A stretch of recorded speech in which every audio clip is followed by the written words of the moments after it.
sa PTV. Magandang gabi, Luzon, Visayas, Mindanao at sa ating mga kababayan sa abroad, lalo na sa mga OFW. Maligayang araw ng kalayaan sa ating lahat. Ngayong gabi, samahan niyo ulit ako sa loob ng isang oras na talakayan tungkol sa mga usapin at pangyayari sa ating bansa. Hihimayin din natin ang mga programa ng ating pamahalaan para sa bawat Pilipino sa bagong Pilipinas. Ako ang inyong Papasek or Presidential Advisor for Poverty Alleviation, Secretary Larry Gadon, at ito ang Larry Gadon Live! Para sa ating unang issue ng bayan, sa tulong ng Overseas Workers Welfare Administration at ng Philippine Franchise Association, mas mapapadali pa ang akses ng mga returning OFW sa pag-franchise ng mga negosyo at iba pang kabuhayan ayon kay OWA Administrator Patricia Yvonne Kaunan or PY. Target nilang mapalawak pa ang binibigay na tulong sa mga OFW bukod sa ayuda or financial aid. Napakaganda ng pangyayari ito, ng programang ito sapagkat ang ating mga returning OFW ay magkakaroon ng pagkakataon na sila ay magnegosyo sa pamamagitan na rin ng tulong ng OWA at ng Philippine Franchise Association na kung saan ay nagtalaga rin ang ating Small Business Corporation under DTI ng pondo na nagkakahalaga ng 2 bilyong piso para ipahiram sa mga nais magnegosyo ng mga returning OFWs. At yan ay kanilang makukuha ng 80% ng kanilang nais na kapital para sa kanilang mga negosyo o franchise na nasa isip. Ang ibig sabihin nito ay makukuha nila, mauutang nila ang 80% ng puhunan na kinakailangan at 20% lamang ang equity na kailangan nilang ilabas. Kaya kung halimbawa, ang puhunan sa isang franchise ay 100,000, ang 80,000 ay mahihiram nila sa Small Business Corporation at 20,000 piso lamang ang kanilang equity upang maumpisahan nila ang pagnegosyo ng franchise. Hindi lamang yan. Sila ay susuportahan at aasistihan ng TESDA, ng DTI at ng Philippine Franchise Association para doon sa kanilang mga negosyong nais itayo. Kaya ito naman ay welcome na welcome sa ating mga kababayan na mga OFW. Para naman sa ikalawang issue ng bayan, umabot sa mahigit 400 bilyong piso ang na-generate na kita ng Bureau of Customs sa unang 5 buwan ng taon 2026. Ayon kay Palace Press Officer Undersecretary Claire Castro, hindi lang ito basta nakamit ng BOC ang kanilang target collection ngayong taon, kundi nalampasan pa nila ito. Alinsunod ito sa pinahigpit na direktiba ng Pangulong Ferdinand Marcos Jr. na siguraduhin na bawat piso mula sa kaban ng bayan ay mapapakinabangan ng ordinaryong mamamayan. Napakaganda ng performance ng BOC ngayon or ng Bureau of Customs sa pamamahala ni Commissioner Ariel Nepomuceno sapagkat nagkaroon ng mahigit 11 billion na koleksyon ang BOC na kanilang target. At dito ay makikita na malaki ang naging epekto ng pagkabawasan ng smuggling at ang maghusay na pamamahala ng mga customs administration at pati na rin ang digitalization. Kaya ito ay nais nating ipagpatuloy pa na patuloy ang pagbabago dyan sa BOC upang lalo nating makamit ang mataas na koleksyon ng buwis dyan sa BOC. Samantala, pinakakasana ng Pangulong Ferdinand R. Marcos Jr. ang mga gagawing hakbang at pagresponde sa posibleng epekto ng El Nino sa ating bansa. Isa nga sa mga nakatutok dyan ay ang National Irrigation Administration or NIA. Kaya sa ating pagbabalik ay makakasama natin si Administrator Eduardo Guillen ng NIA. Kaya tutok lang at magbabalik pa ang Larry Gadon Live!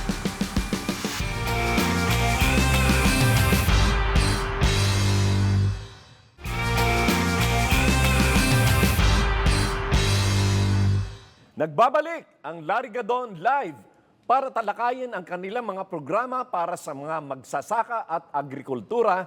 Kasama natin ngayong gabi sa pangalawang pagkakataon si Engineer Eduardo Guillen, ang Administrator ng National Irrigation Administration.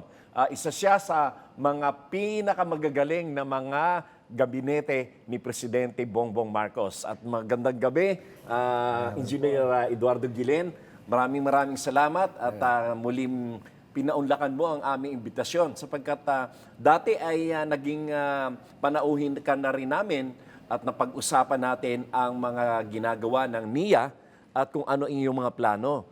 At naririto tayong muli sapagkat napag-alaman namin na napakaganda ng mga pangyayari magmula nung ikaw ay umupo bilang Administrator ng National Irrigation Authority. Halimbawa na lamang, no, ay meron tayong potential hectares ng sa buong Pilipinas ng 3.13 million hectares na dapat ay ma-develop na maging irrigable or kaya ay mapatubigan.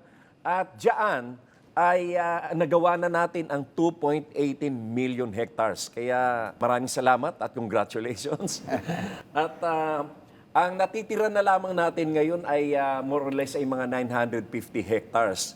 At yan ay dahil dito sa bilis ng inyong pagkakagawa dito sa mga naunang proyekto, ay masasabi nyo ba na ma-achieve natin ito bago matapos o sa pagtatapos ng administrasyon ni Pangulong Bongbong Marcos?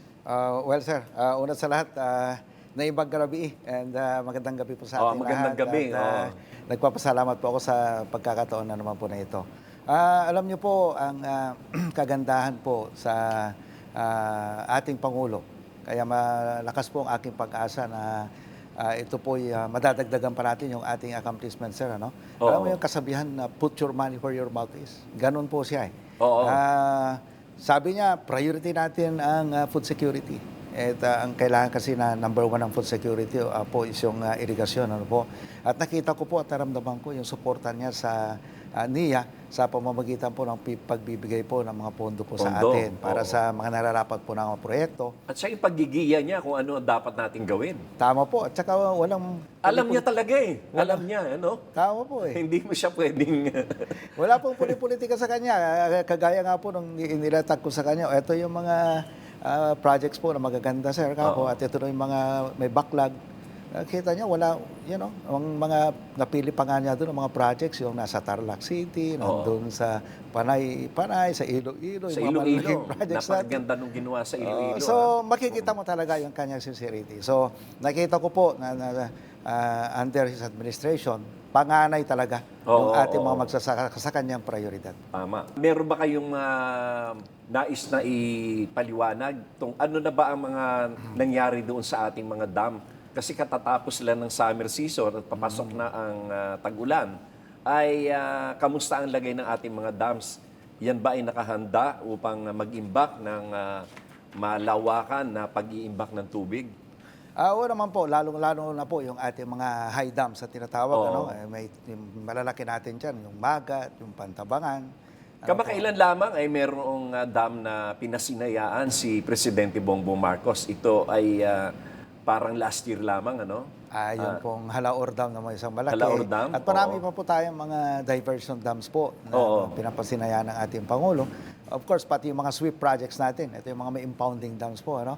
At ang totoo niyan, may 3 pa na naka-ready para for inauguration ng ating Pangulo ng mga high dams, ano po? At yung diversion dam, meron din kaming 4. Solar power irrigation system sa malalaki, meron tayong around 10 sites. Yung malalaki. Pero dumami ang sites ng inyong mga solar powered dahil nga na pwede nyo bang maipaliwanag kung bakit na naisipan nyo itong solar kaysa doon sa mga diversion dams? Well, ang totoo niyan, Sec, ang approach sa manang NIA ay may short-term, medium-term, and long-term solution tayo. Hindi tayo nakafocus sa isang solusyon lang. Ano po? But, natanong nyo na rin lang yan.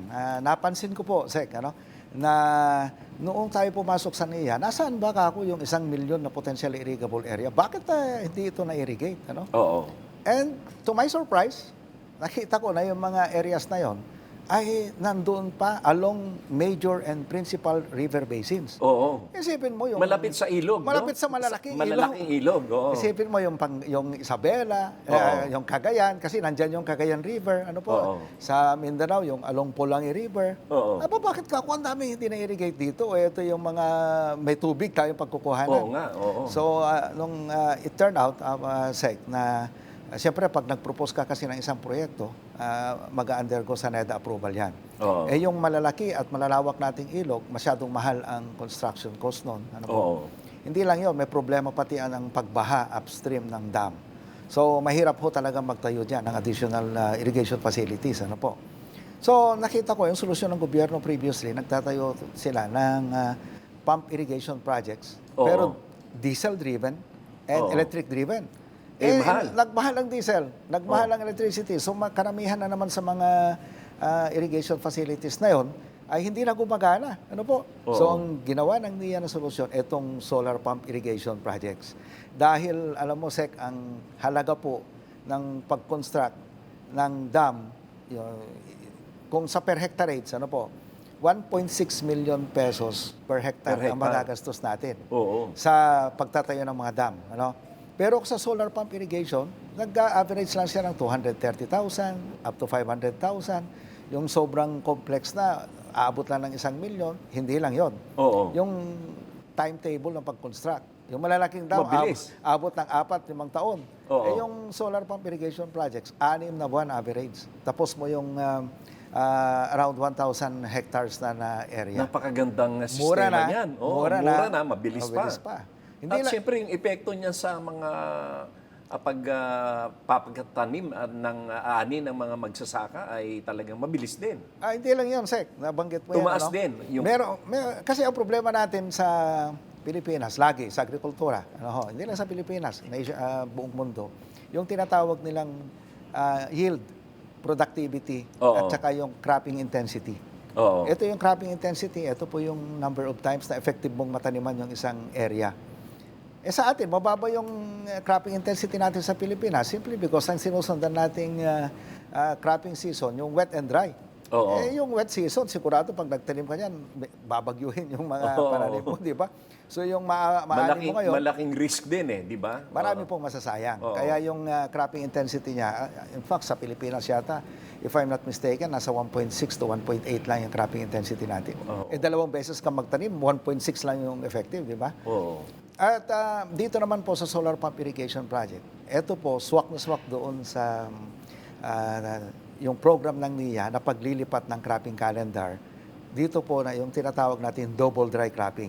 Oo. Siyempre solar yung ginagamit po, mas malakas ang kuryente pagka may araw. So ililipat mo ngayon sa sa yung mga farmers natin, lumilipat sila ngayon ng cropping calendar. So tandaan natin, Sec, tataas ang yield kasi ang kailangan ng araw para gumawa ng kanyang pagkain, sunlight, di ba? So, tataas ho ang yield. Hindi lang yun, tataas pa yung cropping intensity. Oo. Maganda yan. Magandang balita yan. Oo. At saka may epekto na. Nararamdaman natin ngayon yung epekto. Yeah, yes. Dahil na sa katunayan ay tumaas ang produksyon ng ating palay magmula noong umupo si Pangulong Bongbong Marcos. Kung dati ay noong panahon pa ni Pangulong Gloria Macapagal Arroyo ay nasa number 8 tayo sa buong mundo, ay sa maikling panahon lamang ng pamumuno ni Pangulong Bongbong Marcos ay naging number 7 na tayo sa top rice-producing countries in the world. Totoo po yan, Sec. At hindi lang nila, kasi ang sinusukat lang po kasi nila is yung rice. Oo. Pero kung sinusukat din nila yung pagtaas ng Yes, high-value crops. oo, yung mga high-value crops. Ano? Lalo na po yun, kasi Yung mga gulay. gulay, yung corn, yung munggo. Oo, yung corn, mahalaga yan sapagkat yan ang sumusuporta sa ating livestock industry. Tama po yan, Diba? sir. Opo. Oo. Noong huling namin kayo nakapanayam ay nabanggit ninyo noon yung Balog-Balog Dam sa Tarlac. Ano na ngayon ang sitwasyon niyan? Nako, nakakatuwa. Sabi ko sa ating Pangulo ay pasyalan niya yan. Alam mo, dito mo makikita yung mindset ng ating Presidente Sec. Ano? Kasi nung ipresenta ko yan, Sabi niya kagad, napansin niya yung Balog-Balog Dam. Oo. Sabi niya, nung matagal lang naging congressman ako, senador ako, Balog-Balog Dam, tagal-tagal Oo. na yan. Sabi niya, 6 na presidente na yata dumaan dyan, ano? At hindi lang yon, dalawa pang Aquino presidents na galing ng Oo, Tarlac. Kasi samantalang Tarlac po yan. Tarlac yan, ano? oo. Hindi nila natapos. Yung isang news item doon, sabi niya, 10 years ago ito, Seka, sabi niya doon sa news tennis, ang Balog-Balog Dam daw ay 50 years in the making na. Oo. 10 taon na, edi 60 years in the making Oo na nga. yan. But sabi ng ating Pangulo, edi tapusin na natin yan. Matagal lang hinihintay yan ng mga taga-Tarlac. At, again, ang gusto niya kasi mangyari, alam niya kasi na ang mindset kasi na nakikita ko sa ating presidente, ito lang simple lang Hindi mo naman kayang bigyan lahat ng trabaho yung mga mamamayan sa isang area. Kasi bihila na ang employ mo sa munisipyo, sa capital. Pero ang marami kasi sa mga rural areas natin, agriculture. Kung binigyan mo ng tamang pagkakitaan o yung support ng ating mga farmers, magiging productive yan, kikita yan. Uunlad yung area. So, yun ang nakikita ko sa ating presidente. Kaya, ang utos niya sa akin, tapusin mo yan. Ang ating presidente ay napakalapit ang puso sa agrikultura at sa mga magsasaka, no? Kung ating matatandaan ay yung ni-write off niya yung mahigit 8 bilyon na pagkakautang ng magsasaka sa itong tinatawag na land reform. Sa halip na magbayad pa sila ng utang, ay magagamit nila yung kanilang pera sa pangangapital doon sa panibago nilang pagtatanim. At hindi lamang yon, mahigit 100,000 titles, individual titles na ang naipamigay ni Pangulong Bongbong Marcos sa mga magsasaka. Napakagandang pangyayari din yan sapagkat kung ikaw ay magsasaka at common ang inyong lupa na tinataniman, hindi mo alam kung maipapamana mo yung sa anak mo o hindi mo alam kung magiging iyo yon, ay malaking motibasyon yung makitanggap nila yung titulo na kanila na yung lupa. Tama po kayo, Sek. Napakaganda niyan. At itong irrigation administration na pinamumunuan nyo, na napakaganda rin ang ginagawa, no? Tama po yan, Sek. In fact, ang isang importante kasi dyan sa productivity, yung security of tenure na tinatawag natin.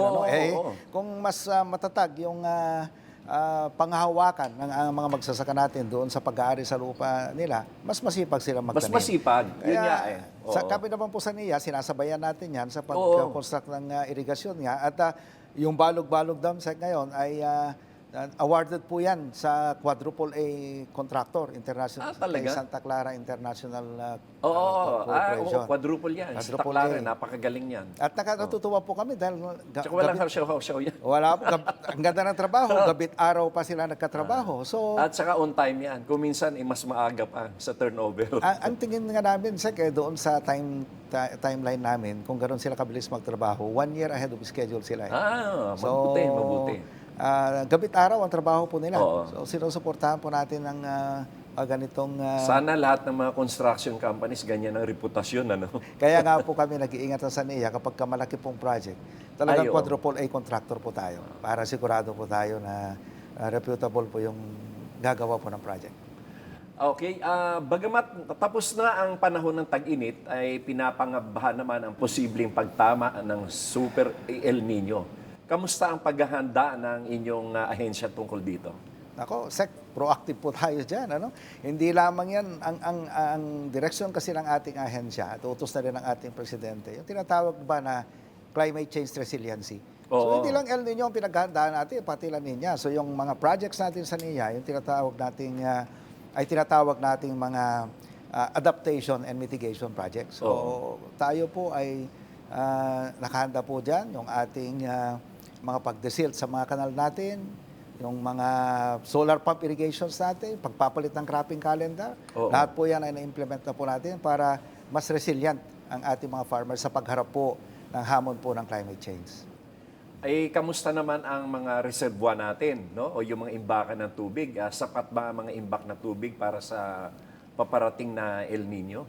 Oo, Sek. Alam mo, para maintindihan ng mga nanonood natin, bibigyan ko kayo ng classic example. Para makita nyo kung ano ba nangyayari dito sa paghahanda ng NIA. Pantabangan Dam. Oo. Ang Pantabangan Dam po natin ay 150,000 hectares ang pinapatubigan po niyan. 5 probinsya po yan, Sek. Oo nga, oo. Nadaanan ko na yan, napuntahan ko na yan, Pantabangan. Pantabangan, malaki ho yan, di ba? Oo. Pero lagi nauubusan ng tubig dati yan. Oo. Di ba? Ang ginawa lang natin, very, very simple lang.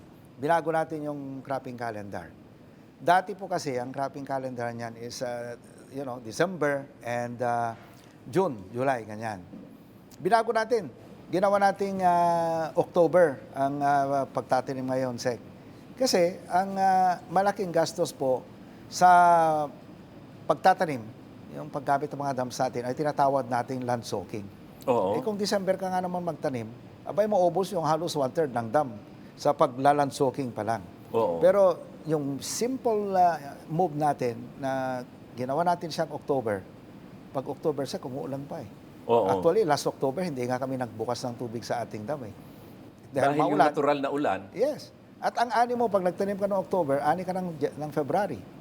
Eh, pag February, wala namang bagyo eh. Yun lang Oo. naman iniingatan mo eh. So, Oo. nakatipid ka na sa sa tubig. naiwas mo pa sa bagyo. Oo. And then, quick turnaround tayo ng Marso, para At naman... yung pagka-imbak ng tubig ay pwede nating hintayin. Kasi yung puno tamang pa panahon. eh. Kaya nga, nakadalawang crop. Sabi nga ng mga tao ko, mga empleyado lang na yan, boundary na tayo sa Pantabangan, ang taas pa ng tubig.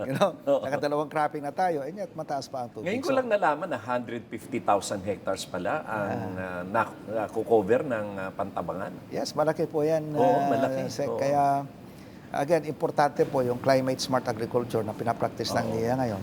At natutuwa naman po kami dahil sa suporta ng ating Presidente Yung bagong sa term atin. yun, climate smart. Climate smart agriculture. At sinabayan po niyan ang pagbibigay sa atin ng pondo. Para po, meron po kaming system doon, yung tomorrow.io. Oo.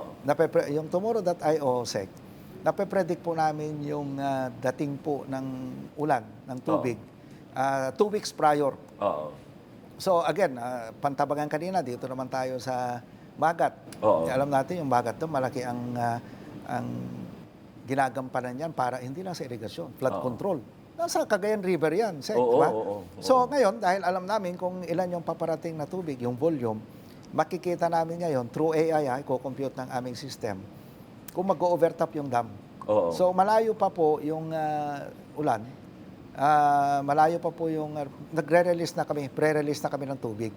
Para pagdating ho ng malakas na ulan, na dala ng bagyo, nakasara yung mga gates natin. Oo. Yung huling bagyo, napakalakas sa Sek eh. Ang dumarating na tubig sa ating dam was 11,700 CMS, cubic Oo. meter per second. Mm. Ang previous lamang po niya, nasa 8,700 lang. Dilubyo po ang Ang laki inabot. pala ng naidagdag, ano? Ang laki, dahil sa climate change, kung wala yung dam natin, Sek, ay dilubyo ang inabot ng mga nasa baba ng ating dam dahil sa lakas ng baha. Pirain mong bibigla yun. At sa NIA naman po, pagka lumipas na yung malakas na dating ng tubig, saka natin unti-unting nagre-release na naman sa ating dam. Yan po kasi ang pinakamagandang flood control eh. Yung, may kasabihan, Sek eh, anything that you cannot control, you cannot manage. So, best flood control talaga is water management. Water Using yung mga management. high dams natin. Mga kababayan at mga taga-subaybay, nais ko ring ipaliwanag sa inyo na si Engineer Eduardo Gileno ay isa ring magsasaka at dati siyang mayor sa Ilocos. Kaya alam na alam niya yung mga sinasabi niya at bukod pa siya ay isang magaling na inhinyero o engineer. Kaya itong mga ginagawa niya, ito ay talagang angkop na angkop si Engineer Eduardo Gilen dito sa posisyon na itinalaga sa kanya ni Pangulong Bongbong Marcos. At kami naman sa administrasyon ay talagang natutuwa sapagkat nakikita namin ang mga bunga at resulta ng mga proyekto na pinangungunahan ni NIA Administrator Engineer Eduardo Gilen. Inaasahan ba natin ang posibleng pagbaba ng produksyon ng pananim dahil dito sa nabanggit ninyo na pinaghahandaan natin itong Super El Nino at may possibility ba dito na bumaba ang produksyon ng palay at ano ang gagawin natin upang ito ay matugunan? Sek, sa totoo niyan, may posibilidad po talaga yan. Dahil alam nyo, itong palay, ang kailangan niyan talaga tubig eh. Oo. But may mga technique naman tayo sa NIA, yung sinasabi nating alternative alternate wetting and drying system naman po para nakakatipid po kami ng about 20 to 30% ng patubig. Pero ang pinaka-importante po niyan, Sec, is yung pagtutulungan namin ng Department of Agriculture. Oo. Dahil ang kagandahan po sa NIA, may pagpaplano po tayo eh. Alam Oo. natin nga eh kung Oo. ilan yung kaya nating patubigan. Oo. So ang ginagawa natin, pagka nakikita natin na hindi na kayang patubigan yung dulo ng irrigation facilities natin, ina-advise natin sa farmers na magtanim po sila ng high-value crops. Oo. At diyan natin kailangan ang tulong ng DA. Dahil pag high-value crops, mataas din po yung kapital nito, no? Oo. Kagaya ng mais. Yung high-value crops po na hindi masyado nangangailangan ng tubig. Ng tubig. Mais, munggo, Oo. ganyan. Ano At po, saka yung mga root crops. yung root crops. And of Oo. course, kailangan din ng ating mga farmers yung marketing na tinatawag. So, ang NIA, malayo po tayo mag-isip dyan. May mga programa po tayo ngayon sa NIA. In fact, ito ang tinututukan po natin, yung pagbuo ng kanilang cooperatives, Secretary, para, mas madali silang makahingi ng tulong dahil may economies of scale production, Oo. may marketing sila, at yung farm machineries, mas madali po silang makahingi. So, ito yung utos din ng ating presidente. Sabi niya, tingnan nyo kung paano matulungan yung mga magsasaka natin. Yung, alam mo yung term na Yan ang ginamit ng kagandahan ng presidente na alam kung ano yung sitwasyon, ano yung problema, ano ang solusyon. At dati rin governor, tanda mo siya. Oo nga, Alam mo, oo. ang napakahalagang utos niya sa akin, tignan mo sabi niya, ng mga magsasaka natin ay makapture din nila, mag-value adding kayo doon sa area at makapture din nila yung value added. And the only way to do that is to form cooperatives. Yung cooperatives po nila. So, yan isa sa magandang ginawa ng ating administrasyon, yung mga kooperatiba na yan. No? Oo. At kanina ay napag-usapan natin yung mga malakihan na mga water project ninyo, water irrigation project. Kamusta naman ang inyong mga proyekto doon sa mga small water impounding system natin? Dahil siyempre may mga lugar na hindi naman kinakailangan na malakihan agad. Meron tayong mga small impounding, water impounding system. Tama po yan, Sec. In fact, patuloy po ang construction natin dyan. Oo. Marami po tayong mga nakapropose na ganyan. Kasi again nga, may malalaking dams tayo, may small water impounding projects, may small river impounding projects, at nakikipag-ugnayan din po tayo sa DPWH para naman po yung kanilang flood control. Ang gusto ng ating presidente kasi yung flood control. Ayaw na niya flood control lang eh. Oo. Gusto niya yung Dapat may ibang gamit din. Oo, sabi niya ang flood control kasi, kita mo yung mindset niya, Seka. Ito yung naintindihan ko sa kanya eh. Yung flood control lang kasi, sabi niya, ang ina-address lang niya yung social and environmental issues. Oo. Pero Wala yung agriculture, wala kang agriculture, economic benefit dyan. Pero kung i-connect mo yan sa NIA, bay magagamit mo pa for irrigation. tama. Di ba?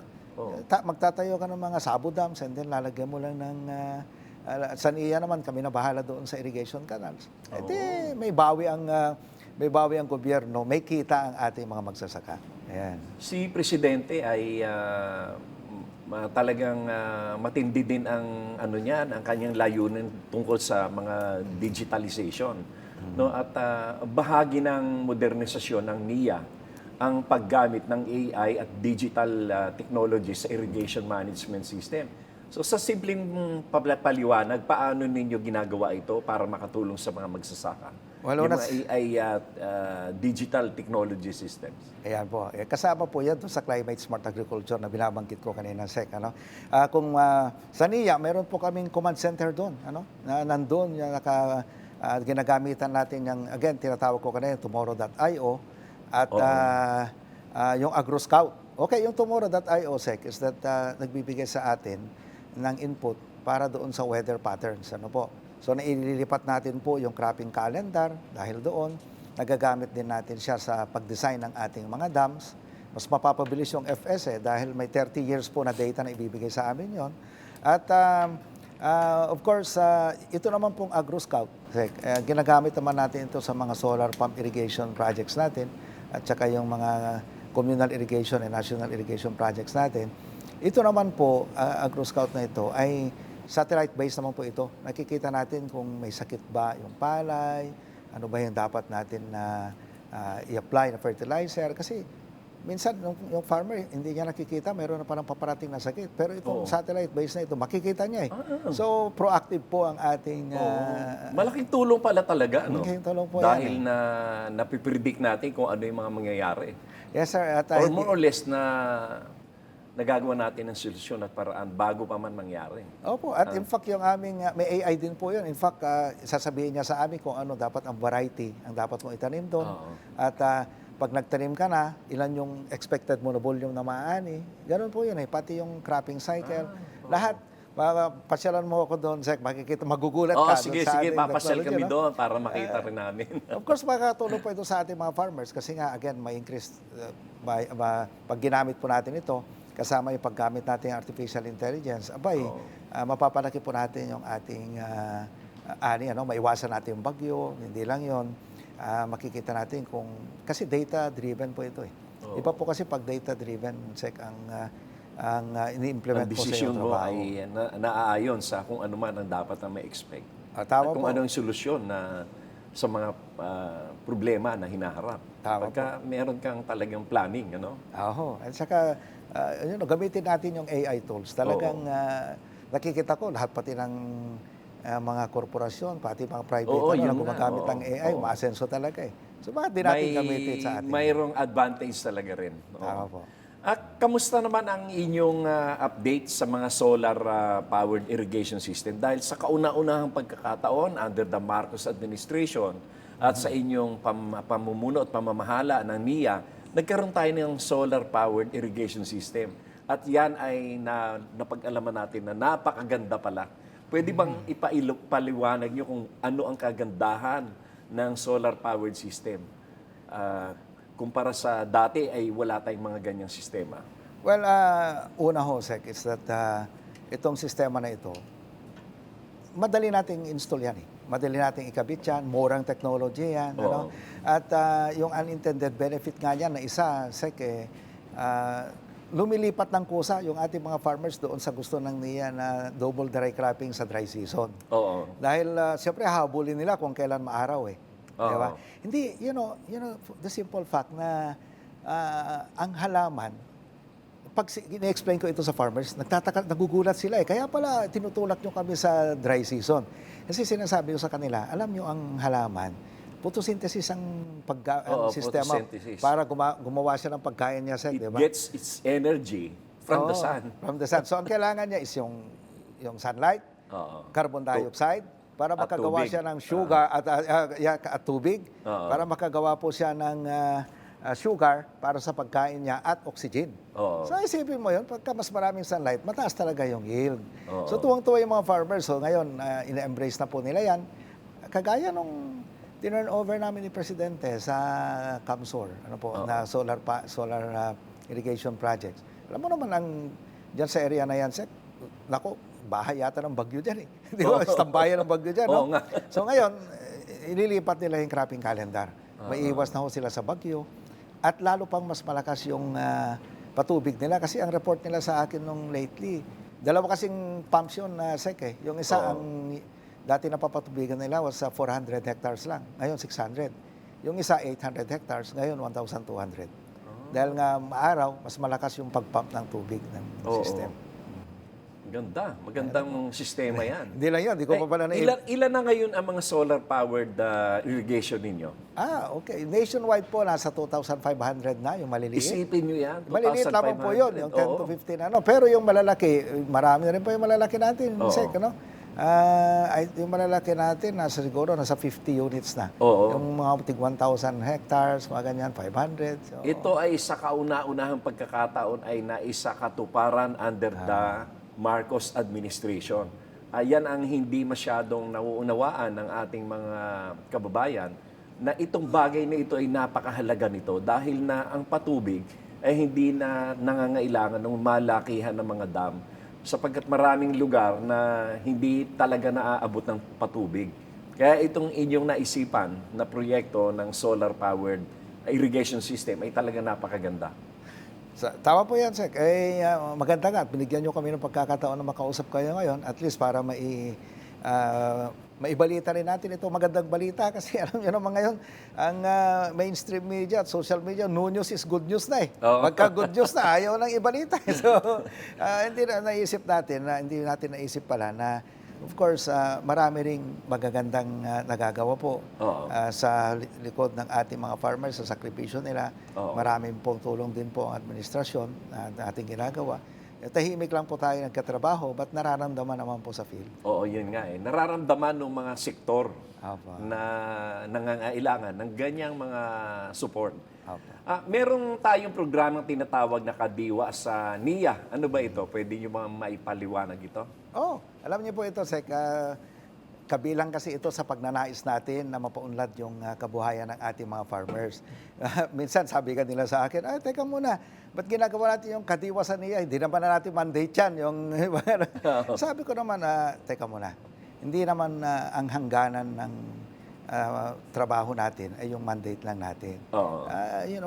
Yung may malasakit pa naman tayo sa ating mga farmers, di ba? Oo. So gawin natin ito. Ito, isa sa malasakit natin sa farmers. Ito po, nagsimula ito, Sek, doon sa programa natin sa NIA na gulayan sa irigasyon. Oo. Gusto natin may additional income yung ating mga farmers. So, in-encourage natin sila na magtanim along irrigation system. Kasi alam mo yan kasi, sir, yung gulay, gusto niya yung nadidrain lagi at may tubig. So, kaya nga pag tag-ulan, wala nagtatanim ng gulay kasi nasisira Oo, siya. nasisira. Oo. Pero kailangan naman ng gulay ng tubig. So, the best way talaga is yung along irrigation dahil naka-slope po siya. Oo. Isipin mo, lapit mo na sa patubig and then na-drain pa yung lupa. Oo. So, ang laki ng aming, ang laki ng na-produce ng farmers natin dyan. In fact, yung partnership po namin with DSWD, yung EPAP, Enhanced Partnership Against Hunger and Poverty. Ayun, sakto po sa inyo, Sek. Oo. Ano po yun? Since 2023 na ginawa natin yon and yung report nila noong 2025, may resibo lang ito, Sek, meron ng 1.6 billion kaming nabenta nationwide. Oo. Sa DepEd, sa DSWD, sa DILG, yung kanilang BJMP, sa mga hospital. Oo. Isipin mo na nakakapag-supply na yung Oo. ating yung sa At gipsaka yan, yan. mas murang halaga at nakakatulong pa sa mga farmers. Yes, at hindi lang po yun. Yung mga iba, inuwi pa ng mga farmers natin, so meron pa silang additional na pagkain. Oo. At yung iba, nabebenta natin kayo sa Kadiwa sa NIA. Oo. So meron tayong Kadiwa sa NIA weekly sa ating mga provincial at regional offices. At of course, binibenta rin natin dyan yung mga murang bigas din na programa ng ating Pangulo. Napakaganda So, niyan. ang ano namin sa NIA, ang ina-encourage sa atin yung ating mga farmers na i-maximize Oo. yung ating facilities sa NIA para makatulong po sa kanila sa hanap buhay nila at of course yung income nila. Napakagaling na idea niyan. Oo. At tulong sa farmers, tulong rin sa mga namimili. Opo. At saka yun ay nakakapagpa-igting ng ating food security. Opo, sir. Sa ngayon ay may bago bang direktiba ang Pangulo tungkol sa NIA na bukod dun sa ating mga pinag-usapan kanina? Alam nyo, ito ay hindi lang ito bago. Ito yung talagang nakikita ko na isa sa importanteng hangarin ng ating Pangulo, Sek. Ano po? Yung umunlad ang ating yung mga bayaning magsasaka. Yung nag-usap po kami nung ako po ay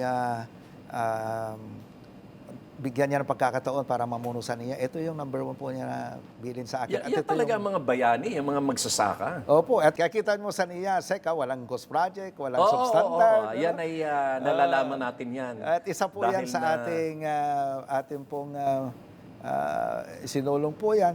But ang isa po na mahalagang ginagawa ng NIA ngayon, at I think ito po ang magbabago din sa kabuhayan ng ating mga farmers, ay yung pagbubuo natin ng mga cooperatives nila per town. Oo. Mahalaga po ito, Sek. At ang Pangulo naman, lahat po naman ang nabubuo namin mga cooperatives, priority naman niya at ng PhilMec na binibigyan ng rice processing system Oo. at mga farm machineries. Oo. Kasi marami sila nabubuo na eh. Oo. So, dito nabubuhay yung mensahe ng ating Pangulo na bayanihan. Sa katunayan, pati nga yung ating mga post-harvest facilities ay kaakibat din ng programang yan eh. Tama po, kasi ito po, Sek, pagka kasi na buo natin sila as cooperative, nagkakaroon sila ng marketing power eh. Hindi lang yon production dahil may economies of scale production sila. So mas makabuluhan na mabigyan sila ng mga farm machineries. Hindi lang yon. Ito yung talagang mindset ng ating presidente. Ito na yung bilin niya ngayon na kailangan makapture din ng mga farmers natin yung value mag-value add ka na and makapture pa ng ating mga farmers yung value add. Oo. Dahil yung kita naman ng cooperative sec ay babalik sa ating mga Oo, farmers sa kanila rin yun through eh. dividends and patronage Oo, refund. oo. So, gaganda rin yung ekonomiya Parang doon corporate sa area. type of sharing the income. Tama po yan. So, nakikita ko na very serious po siya dito. Ayo. Talaga pong, kita mo yung mga rice processing system, pinupuntahan po niya talaga. Oo nga, oo. Pero ang Mahigit 100 na yung mga 160 plus. yung ating mga post-harvest facilities. 160 plus na sec and counting. Mabilis tong si Director Alvin dyan ng Oo, talaga rin namang mahusay. Alam mo yun, kasi, noong nagka-campaign kami ni Pangulong Bongbong Marcos noong 2022, ay sa lahat ng aming mga pinupuntahan, yan ang aking bahagi ng kampanya na sinasabi ko ay darating yung araw na itong mga magsasaka hindi na lamang nabibilad sa mga highway, sa mga basketball court, sa mga kalsada, kundi dapat ay magkaroon ng mga post-harvest facilities sapagkat ito ang makakatulong sa pagpadagdag ng produksyon ng palay at yung marami ritong nasasayang kasi. Maraming wastage dahil dito sa kakulangan ng post-harvest facilities. Kaya yan ang ginagawa rin ngayon ni Pangulong Bongbong Marcos. Tama po. Yan ang kanyang tinututukan ngayon. Ano po? At alam nyo, Sec, ito talaga po ang solusyon sa kahirapan. Oo. Dahil kapag ka po nabigyan mo, nagkaroon ng na-capture ng ating mga farmers, yung value added na tinatawag, nagkakaroon ng economic multiplier effect sa kanilang bayan. Dahil, nandun lang yung pera, umiikot doon sa bayan nila. No? Hindi pumupunta dito sa kung saan na mga malalaking millers. Ano? At hindi lang yun, Sec. Nakakatipid tayo sa fuel. Dahil dati, ang palay natin, lahat pumupunta dito sa Bulacan, and then babalik na bigas.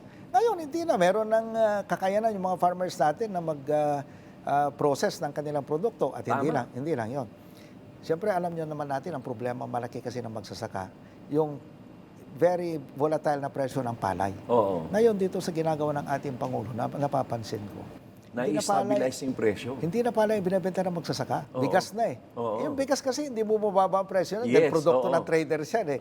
So, dahil dun sa 160 at darating pa na mga post-harvest facilities. Yes, sir. In fact, meron na kasi kaming na-register ng mga almost 400 na co-ops. So, yan ang tinatarget ng ating presidente na binibigyan niya ng... kasi mas sustainable eh. Ang mindset pa rin ng ating Pangulo, napakaganda talaga ng programa natin sa agrikultura. Hindi lang ito nare-realize at nalalaman ng ating mga kababayan, pero ito ay isa sa mga pinakamalaking focus ni Pangulong Bongbong Marcos. Sir, ito ang classic example ng success ng istorya ng project ng Pangulo na yan. Quezon City Government. Nakausap ko si Mayor Joy. Sabi ko kay Mayor Joy, Mayor, pwede bang bumili ka naman sa ating mga magsasaka ng bigas? Kasi nagulat ako Yung si Mayor Joy pala, meron siyang pinapabigay ng mga bigas per district. Binigyan niya kami ng, I think, isang distrito lang yata binigyan niya. 10 lang ako yung testingin lang natin. 500 million pesos kontrata sa isang, I think, isang distrito lang yata yun. Sabihin mong 500 million pesos, ang impact nun, Sec, sa mga farmers, galing sa co-op. Yung cooperative natin ang binilhan niya ng bigas. So, ang impact nun, yung co-op na ang bibili ng palay sa mga farmers sa magandang presyo, at hindi na magtatapos yung kita ng mga farmers natin doon sa time na magbenta sila ng palay. Dahil yung kita ng co-op nila, may share pa din sila. Yun nga. So, kung lahat sana ng LGUs. Meron pang kaakibat din na benepisyo yung co-op, kagaya ng murang purchase ng mga fertilizer. Kasi meron na silang power dahil marami yung members nila. Ang co-op po kasi, ang dinig ko sa ating Pangulo, of course yung co-op kasi meron siyang sustainable and substantial base of consumer. Yes, tama. So, ang panawagan natin, Aposec, sana lahat ng LGUs gumaya sa Quezon City. Ay, maganda yan. Maganda yan ay magbigay kayo ng mensahe sa ating mga LGU at sa ating mga kababayan. Bibigyan namin kayo ng pagkakataon na direktang makipag-ugnayan sa ating mga kababayan. Nananawagan po tayo dito sa ating mga local government units at Hindi lang sa LGUs, dito muna sa ating mga sa ating mga listeners po, mga viewers po natin, na tandaan natin, no? Bawat pagkain, butil ng bigas na nasa hapag-kainan natin ay may kasama po yan ang sakripisyo ng ating mga magsasaka. Sakripisyo at yung sipag nila at pagod, So, ang pinakamagandang gawin natin ay suportahan po natin talaga sila. Oo, tama. At Suportahan pakiusap natin sa mga LGUs po, Sec, ay bumili naman kayo sa inyong mga area of AORs. Oo. Unahin ninyo na kapag kampanya Area of naman responsibility. bilhin nyo kung lahat ito buong Pilipinas. Oo. Binigyan pa sila ni Presidente ng Yung mga pondo, local government yung funds. LGSF fund. Oo. Di ba? Kalahati nun, ibibili nila ng bigas. Huwag Oo, kayong bumili tama. ng imported. Oo. Dapat bumili kayo sa ating mga magsasaka. Local di ba? government support fund din, kauna-unahang pagkakataon din ay naibigay yan ng ating Pangulo. Tama po, malaki pong yan. At ang intention po talaga ng ating Pangulo rito ay bumili talaga tayo sa ating mga magsasaka. Gayahin po natin ang Quezon City, sa amin sa Pindig, yun po programa namin, Sec. Sana lahat po ng LGUs ay bibili sa ating mga impormasyon farmers. yan. Muli ay nagpapasalamat ang Larigadon Live sa inyong pagsama dito sa aming programa at pagbibigay ng mga bagong impormasyon at mga accomplishments ng National Irrigation Authority Administration. At maraming salamat muli, Engineer Eduardo Guillen. Maraming salamat. Diyos na gina po. Maraming salamat po. Thank you po. Samantala, mula sa usaping agrikultura ay tutungo naman tayo mamaya sa isang kantahan. Magbabalik pa ang Larigadon Live!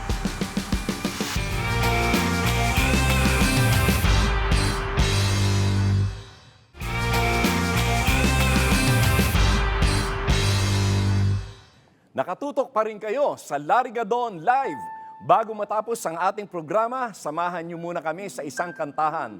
Nariyan pa rin ang aking pianista na si Maestro Alan Lagasca. Music, Maestro.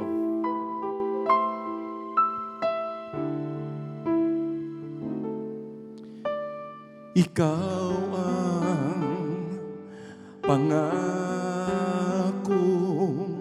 taglay ng isang bituin, tanging pangarap sa Diyos ay hiling, makapiling sa bawat sandali.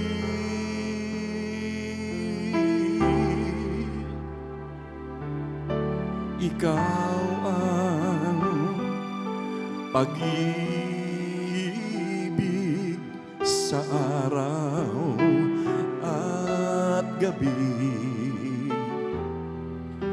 Ikaw ang pag-asang tanglaw sa dilim na papawing hirap at bigati. Langit ang buhay kapag ika'y namasdan, anong ligaya kapag ika'y nahakan sa piling mo ang gabi, tila araw, ikaw ang pangarap, ikaw lamang.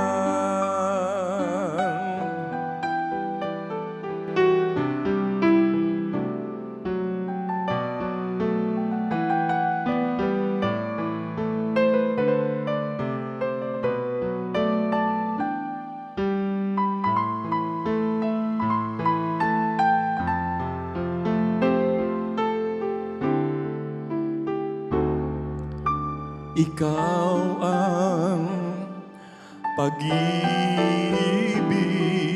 sa araw at gabi. Ikaw ang pag-asang tanglaw sa dilim na papawing hirap at bigati. Langit ang buhay sa tuwing ika'y hahakan, anong ligaya kapag ika'y namasdan sa piling mo ang gabi. Tila araw, ikaw ang pangarap, ikaw lamang.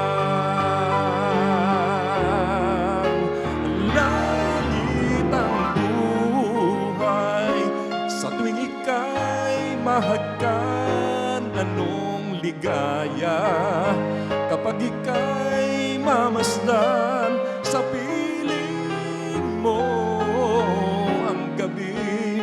Tila araw, ikaw ang pangarap, ikaw lamang. Muli, salamat sa patuloy na pagsama sa amin linggo-linggo. Happy Independence Day ulit sa ating lahat. Mabuhay ang Pilipino at ang bagong Pilipinas. Hanggang sa susunod na Biyernes mula alas 8 hanggang alas 9 ng gabi, dito lang sa PTV. Samahan niyo uli ako para talakayin ang maiinit na usapin sa ating lipunan at alamin din natin ang iba pang mga programa ng pamahalaan sa bagong Pilipinas. Hatid pa rin sa inyo ng inyong Papa Sek, Larry Gadon, at ito ang Larry Gadon Live. Langit ang buhay sa tuwing ika'y mahagkan. Anong ligaya sa tuwing ika'y mamasdan sa piling mo ang gabi. Tila araw, ikaw ang pangarap, ikaw